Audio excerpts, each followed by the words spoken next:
mes veikiam, kaip mes veikiam ir dėl ko mes tai darom. Bet kadangi jūs jau buvo keliuose ten vietose, gal kartais kam norisi, kas buvo. Taip, va, tai žinokit kažkokios.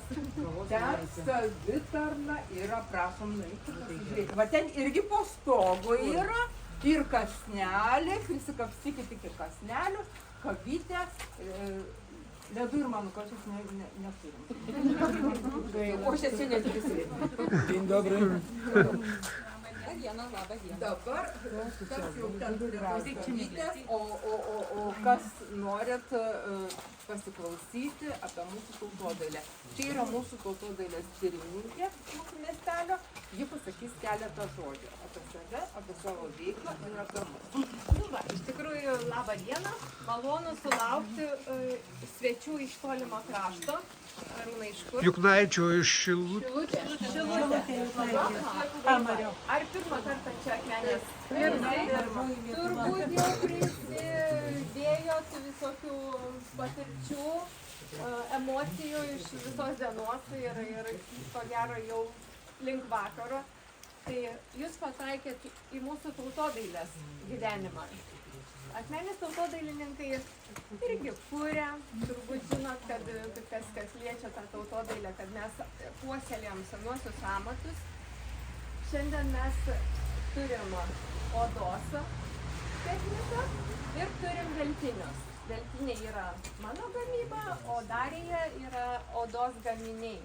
Iš tikrųjų, tai mūsų sielos atspindys, tai mes kuriam, dalyvaujam parodose, mes priklausom Šiaulių apskričiai, bet savo būrelį turim Akmenėj. Dar viena yra karpinių meistrė Simona Bijanskienė. Ir va, mes taip papildom savo kraštą tokiais mažais meno dirbinukais. Tai va, kviečiam jūs iš tikrųjų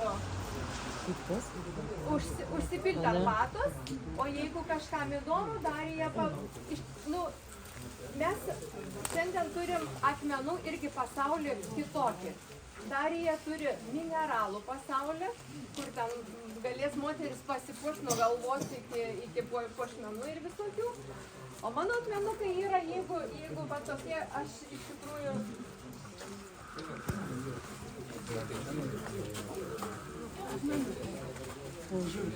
Tiesiog, jūs turbūt šiandien susitikot labai daug akmenų visokių, čiupinėjot.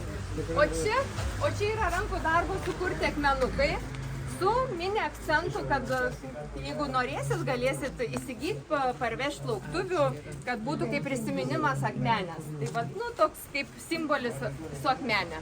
Nes mes viską rišam, turim minčių apie Akmenę.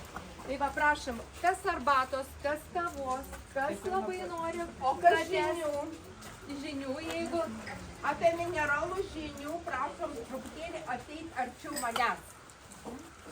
Pirmiausiai. Čia yra pas Stanislovą ir pas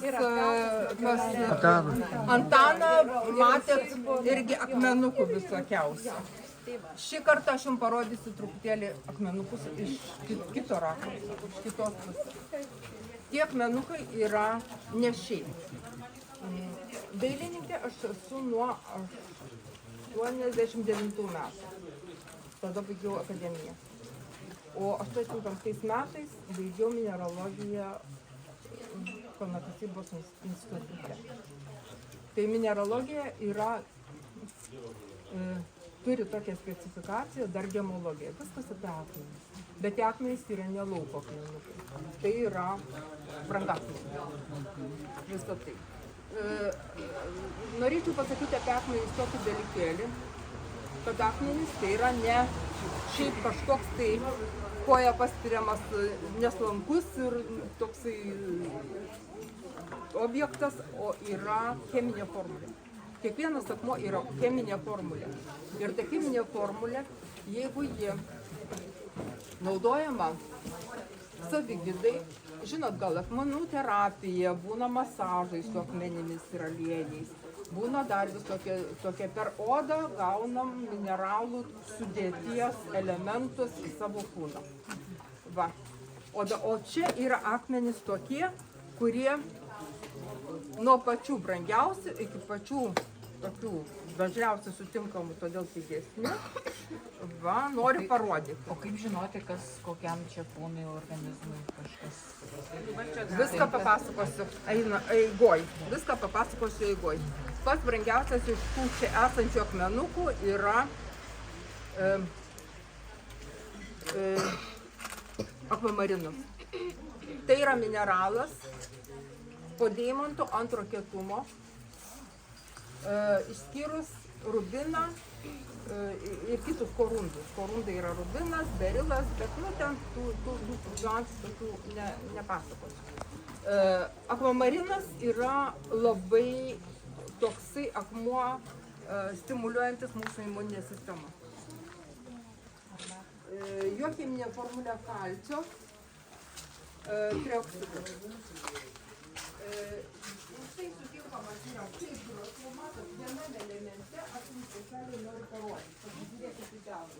Jis yra ir skaidrus gali būti, ir va čia viskas yra akvamarinas.